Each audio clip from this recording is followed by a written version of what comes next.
ইনশাআল্লাহ আপনারা প্যান্ডেলের ভিতরে আসেন। আমি অল্প সময়, বেশি লম্বা সময় না, অল্প সময় আপনাদেরকে নিয়ে কিছু কথা আলোচনা করেই আমি আলোচনা শেষ করার চেষ্টা করব।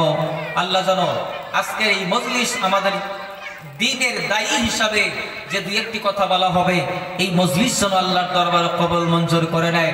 আল্লাহর কাছে আমি মুসাফির হিসাবে আবেদন রাখতে চাই এটাই, যে আল্লাহ যেন আজকের ওয়েদারকে ঠিক করে দেয়। এই বাবুগড় অঞ্চলের কোরআন এবং হাদিসের মাহফিলটা আল্লাহ যেন কবুল করে, আমরা সবাই বলি আমিন। আল্লাহ যেন আসমানটা একটু ফর্সা করে দেয়, বৃষ্টি বর্ষণটা যেন অল্প সময়ের জন্য যাতে বন্ধ করে দেয়, যাতে আমরা কোরআন এবং হাদিসের আলোচনা শুনতে পারি। আল্লাহ পাক সবাইকে আমল করার জন্য তৌফিক দান করে, আমরা সবাই বলি আমিন।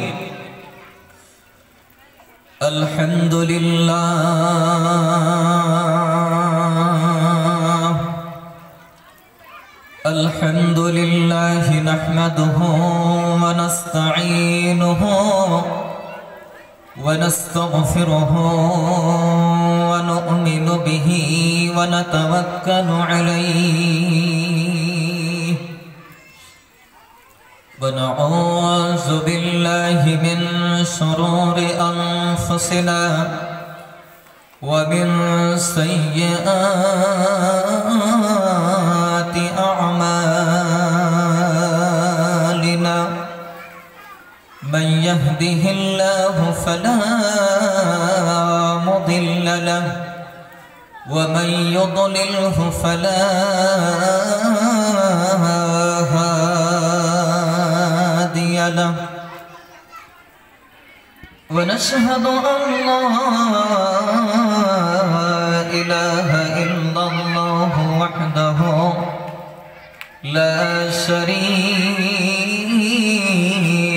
লাহু ওয়া নাশহাদু আন্না মুহাম্মাদান আবদুহু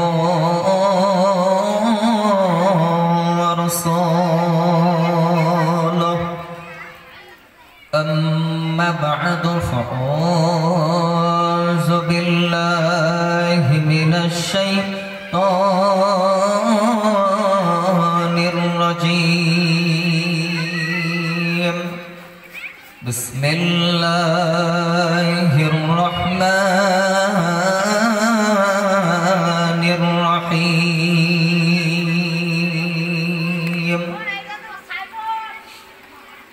يا أيها الذين آمنوا اتقوا الله وكونوا مع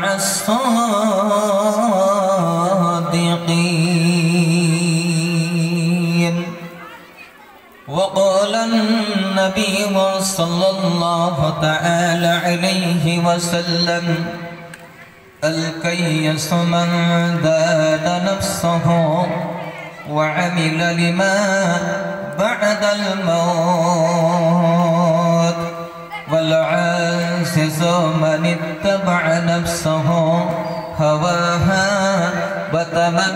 وتمنى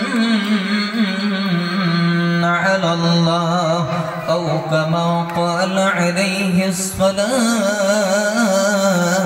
والسلام وقال النبي صلى الله تعالى عليه وسلم يقرأ القرآن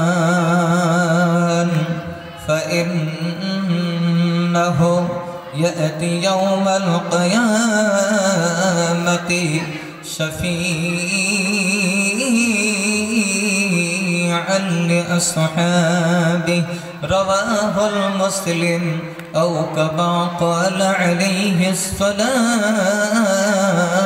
والسلام وقال النبي صلى الله تعالى عليه وسلم المسلم من سلم المسلمون من لسانه ويده رواه البخاري أو كما قال عليه الصلاة والسلام সম্মানিত আজকের এই পবিত্র ধর্মীয় জলসার সভাপতি সাহেব হযরত উলামায়ে কেরাম, আমি আপনাদেরকে আলোচনা যাওয়ার আগে আমি আপনাদেরকে আরেকটা কথা বলতে চাই যে আপনারা যদি মনে মনে ধারণা করেন যে এই মজলিস, যে মজলিসের ভিতরে একটু মানে টিপ টিপ করে বৃষ্টি পড়ছে, এখানে তো আমরা হাজার হাজার মায়ের উপস্থিত হওয়ার কথা ছিল, কিন্তু আমরা আসতে পারি নাই বা আসে নাই, অল্প কয়জন আমরা বসছি। এখান থেকে যদি আমরা আল্লাহর কোরআনের কথা বলি, আল্লাহ কি শুনবে না? নাই। আল্লাহর কথা যদি আমরা নিয়ে মুযাকারা করি, আল্লাহ আমাদের নেকি দিবে না? নাই। এটা যদি আপনারা প্রশ্ন করেন, আমি আপনাদেরকে একটা ঘটনা শুনিয়েই আমি আলোচনার দিকে চলে যাব। আপনারা জানেন পৃথিবীর মধ্যে 1,24,000 পয়গম্বর নবী রাসূল দুনিয়ার মধ্যে মহান আল্লাহ রাব্বুল আলামিন প্রেরণ করেছিলেন। তার ভিতরে পবিত্র কোরআনুল কারীমের ভিতরে 25 জন নবী রাসূলের নাম আল্লাহ তুলে ধরেছেন। সুবহানাল্লাহ বলি সবাই। এই 25 জন নবী রাসূলের নাম যে আল্লাহ পবিত্র কোরআনুল কারীমের ভিতরে তুলে ধরেছেন, তার ভিতরে একজন নবীর নাম ছিল হযরতে মূসা আলাইহিস সালাতু ওয়াস সালাম।